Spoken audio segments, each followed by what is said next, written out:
Sir ఇప్పుడు చంద్రబాబు నాయుడు గారు ఢిల్లీ వెళ్ళడం జరిగింది. వెళ్లి అక్కడ కే మన కేజ్రీవాల్ గారి పరిపాలన బాలేదు అని చెప్పేసి అన్ని కూడా మాట్లాడుతున్నారు. దీన్ని ఏ రకంగా చూడాలి? గతంలో చంద్రబాబు నాయుడు గారే ఎళ్లి గతంలో చంద్రబాబు నాయుడు గారికి ఆయన మద్దతు ఇచ్చిన సందర్భాలు ఉన్నాయి అక్కడ. ఇప్పుడు ఆయన బీజేపీ వాళ్ళతో కలిశాడు. బీజేపీ వాళ్ళకి కేజ్రీవాల్కి పడ్డం లేదు. జైల్లో కూడా పెట్టారు ఆయన్ని. ఆ జైల్లో పెట్టడానికి కారణం ఏంటంటే మన కవితమ్మ గారు చేసినటువంటి పని. ఆయన పర్మిషన్ లేకుండా, ఆయన అప్రూవల్ లేకుండా, ఆయన ఇన్వాల్వ్మెంట్ లేకుండా ఉండదు. తప్పని ఎటువంటిది ఎవరు చేసినా తప్పే. అయిపోయింది. అప్పుడేమో కేజ్రీవాల్ని పొగిడాడు, ఇప్పుడేమో కేజ్రీవాల్ని తిడతాడు. దాన్ని చాణక్యం అంటారు. అందులో చంద్రబాబు నాయుడు ఏమైనా సామాన్యమైన మనిషి కాదు కదా. 40 years ఇండస్ట్రీ, జంపు జిలాని, ఎప్పుడు ఎక్కడ ఉంటాడో తెలియదు. ఇదే మోడీ గారిని 2018లో ఆయన భార్యతో సహా కలిపి అమరావతి తిట్టాడు. మనకు తెలిసిందే. ప్రత్యేక హోదా ఏమో అక్కర్లేదు, ప్యాకేజీ చాలు అని ప్రత్యేక హోదా అడిగిన వాడు 4,000 మందిని జైల్లో పెట్టి నానా గందరగోళం చేశాడు. ప్రత్యేక హోదా గురించి ఏం తెలుసని చెప్తాడా? ఎకనామిక్స్ చదువుకున్నాడు ఆ మాత్రం తెలియదు. అప్పుడేమో అమరావతి తిట్టాడు. ప్రత్యేక హోదా అంటే ఏంటంటే ఇప్పటికైనా ప్రజలు తెలుసుకోవాలి. నేను సమయ సందర్భం వచ్చింది కాబట్టి చెప్తున్నాను. ప్రత్యేక హోదాలో ఉన్న ప్రధానమైనటువంటి పాయింట్ పన్ను రాయితీలు, ఇన్కమ్ ట్యాక్స్ కానీ, సెంట్రల్ ఎక్సైజ్ కానీ, కస్టమ్స్ కానీ, ఆ రోజుల్లో ఇది 2014లో మ్యాట్ కానీ కట్టే పని లేదు. ఎన్ని సంవత్సరాలు కనుక ఇస్తే అన్ని సంవత్సరాలు కట్టే పని లేదు. అది 10 ఏళ్ళు కావచ్చు, 5 ఏళ్ళు కావచ్చు, 15 ఏళ్ళు కావచ్చు. పార్లమెంట్ లో ఫిబ్రవరి 18, 20 తారీఖులో పార్లమెంట్ లో జరుగుతున్నప్పుడు మన్మోహన్ సింగ్ గారు 5 సంవత్సరాలు ఆంధ్రప్రదేశ్ రాష్ట్రానికి ప్రత్యేక హోదా అని చెప్పారు. చట్టంలో పెట్టకుండా చేసి వెంకయ్యనాయుడు గారు అయితే మేము గనక అధికారంలోకి వస్తే 10 ఏళ్ళు ఏంటి 15 ఏళ్ళు ఇస్తామన్నాడు. మరి ఆయన మినిస్టర్ గానే ఉన్నాడు, తర్వాత వైస్ ప్రెసిడెంట్ గా కూడా చేశాడు. ఏమి నోరెత్తి మాట్లాడు. సీఎం రమేష్, సుజనా చౌదరి వీళ్ళందరూ బలాలు గుర్తి మరీ చెప్పారు. సీఎం మన సుజనా చౌదరి గారు అయితే అసలు మేము భారతదేశంలోనే ఉన్నామా, భారతదేశంలో ఉన్న ఒక భాగమని కూడా మాట్లాడాడు. ఇది నేను మాట్లాడటలా, ఒకసారి పార్లమెంట్ లో ఉన్న రికార్డు తీసుకోవడం తెలుస్తుంది. ప్రధానమంత్రి ఇచ్చిన 5 సంవత్సరాల ప్రత్యేక హోదా అనేటువంటి వాగ్దానానికి కూడాను టూట్లు పొడి చేసి దాన్ని యాక్ట్ లో పెట్టాల. దానికి ఏమంటారు, మీ యాక్ట్ లో పెట్టలేదండి, యాక్ట్ లో లేదు కదా, యాక్ట్ లో లేదు కదా అంటారు. యాక్ట్ లో ఉన్న పోలవరానికి ఏమో నాన్న తిప్పలు పెడుతుంటారు. యాక్ట్ లో లేనండి ప్రత్యేక హోదా గురించి ఏమో అసలు యాక్ట్ లోనే లేదు కదా అంటారు. యాక్ట్ లో లేకపోతే నిజంగా చేయదలుచుకుంటే చేయకూడదా? ఆంధ్రప్రదేశ్ విభజన చేసినప్పుడు తెలంగాణ ప్రాంతానికి సంబంధించిన 7 రెవెన్యూ మండలాలు పోలవరం మూలకంగా మునిగిపోతాయి, మళ్ళీ తగాదాలు వస్తాయని చెప్పి ఆంధ్రప్రదేశ్ లో కలిపేశారు. అదే పని ప్రత్యేక హోదా కూడా చేయొచ్చుగా, చేయలే. చంద్రబాబు నాయుడు గారితో పాటు కలిసి నేను కూడా వర్క్ చేశాను. 95, 96లో చంద్రబాబు నాయుడు అంటే రియల్లీ విజనరీ. చాలా ఎక్సలెంట్ గా పనిచేసేవాడు.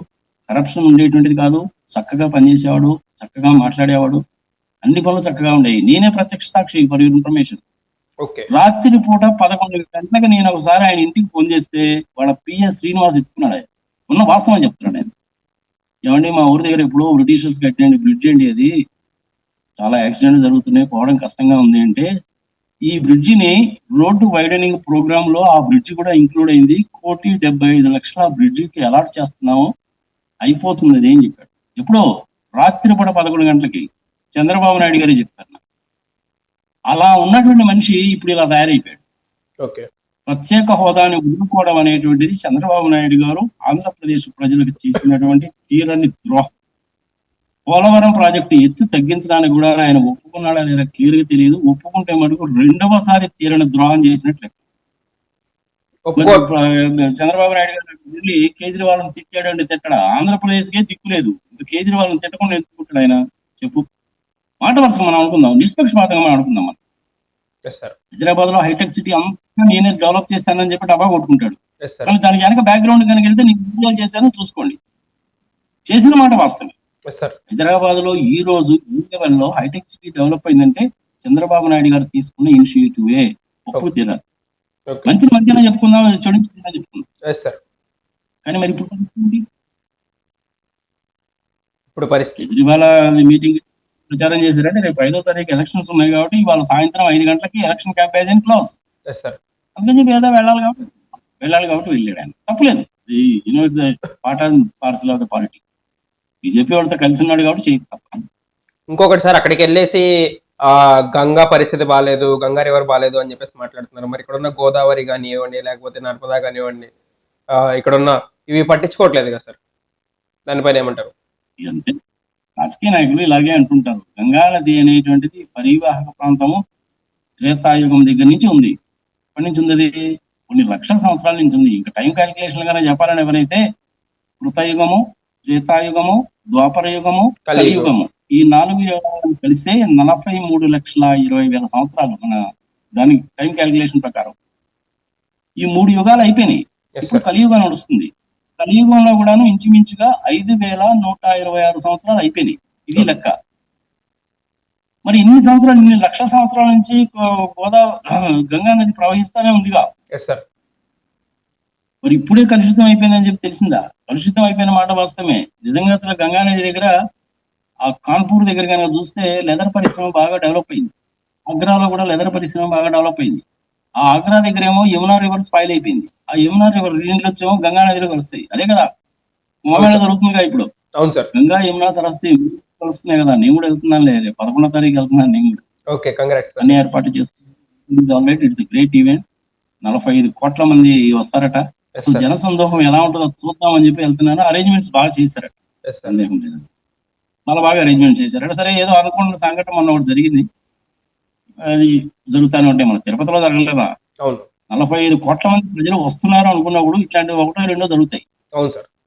కానీ తిరుపతి కూడా అంతా కలిపి 3-4 లక్షల మంది లేరు తిరుపతిలో. మరి 6 చచ్చారుగా. అవును అవును సార్. కొన్నిసారి పుస్తకాలు పెట్టినప్పుడు కూడా చంద్రబాబు నాయుడు పుణ్యవాడు 30 మంది చచ్చారుగా.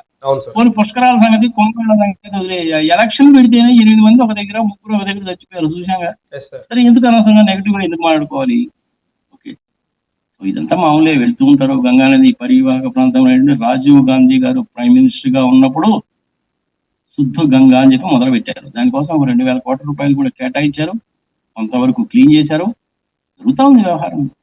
It's a continuous process. Kanpur లో అయితే మరీ దారుణం అబ్బా. నేను ప్రాక్టికల్ చూశాను కాబట్టి చెప్తున్నాను. నేను లెదర్ ఇండస్ట్రీ బాగా డెవలప్ అయింది కాబట్టి అక్కడే వరాలు, ఎముకలు, గిముకలు, సంగతి సంవత్సరం మొత్తం గంగానదిలో చూసేస్తాం. మరి కలుషితంగా ఏమైపోతుంది?